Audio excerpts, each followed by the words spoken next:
Hey folks, I've got something I've been working on this past year that I'm really excited to share with you.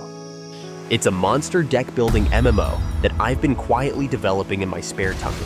My goal is to expand this game over the years and create a completely free MMO. No subscriptions, no microtransactions.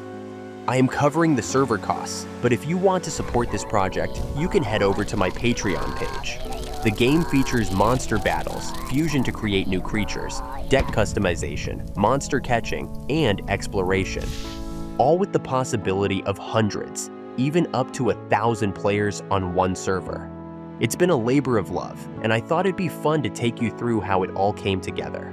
So, let's rewind to day one. It all began when I saw a simple salamander animation on Twitter by Rujik the Comatose. I was inspired and thought, why not give this a shot? I started experimenting with some basic animations, just simple lines at first. As I played around, those lines started to take shape. Before I knew it, I was dabbling with 3D models and shadows. The pixelated look was something I really wanted. It adds a nostalgic feel, and honestly, it helped mask some of the rough edges while I was still figuring things out. Building the engine alongside the animations was quite the journey. There were challenges, sure, but seeing it all come together was incredibly rewarding. The pixel art style not only fit the vibe I was going for, but also made the development process a bit more forgiving. Next, I needed a way to bring more life to these creatures. So I put together a simple editor to customize them, adding eyes, legs, and other features.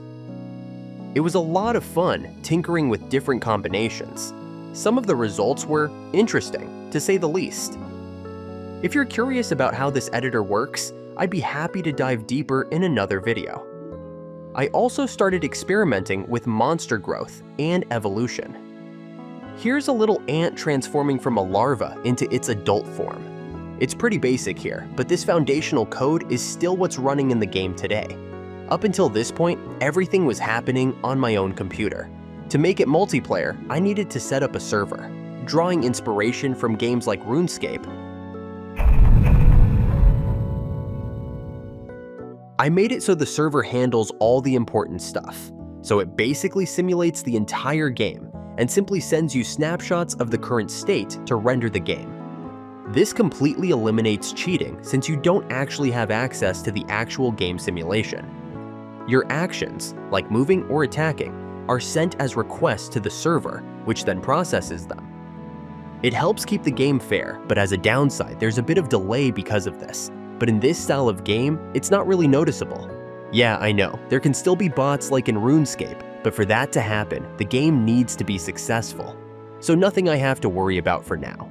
I also played around with fusing monsters. The early versions were a bit rough and led to some unusual creations.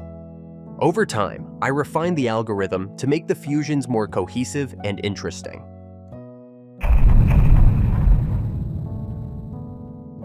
A few months in, I designed a starting area for players, a sort of safe haven.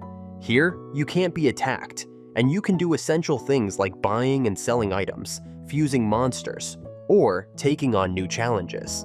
It was important to create a space where players could prepare before heading out into the world.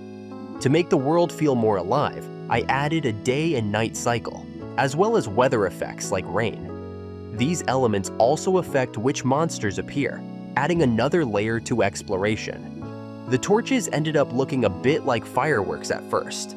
It wasn't intentional, but sometimes happy accidents lead to fun results.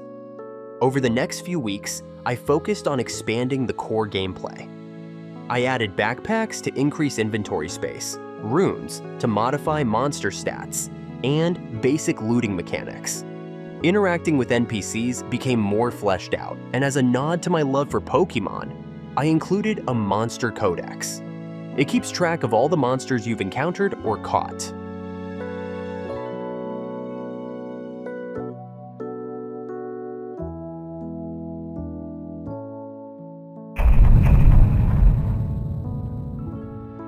I spent some time improving the graphics to make the world more vibrant and engaging. Adding depth of field effects helped enhance the visual experience. The user interface got some attention too, with new animations to make it more user-friendly.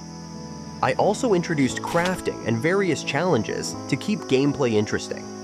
Near the end of this journey, I decided to change up the battle system to make it more strategic and fun. Now, it's a card-based system. Each turn, you gain an orb, and you have up to 5 cards representing your monster's attacks. The more orbs an attack requires, the stronger it is. This adds a layer of strategy, as you decide when to use your more powerful attacks. Battles play out in a turn-based style, similar to games like Final Fantasy. It felt like a natural fit and added depth to the combat. And that's where the game stands today. It's been an incredible journey, and I've learned so much along the way, and I'm really excited about how it's shaping up. If you enjoyed this look into the development process, I'd love to hear your thoughts. Feel free to leave a comment, and if there's anything you'd like me to delve deeper into, like the creature editor or fusion system, just let me know. Oh, and I totally forgot about how I generate the world for the battles, but I think that deserves a separate video.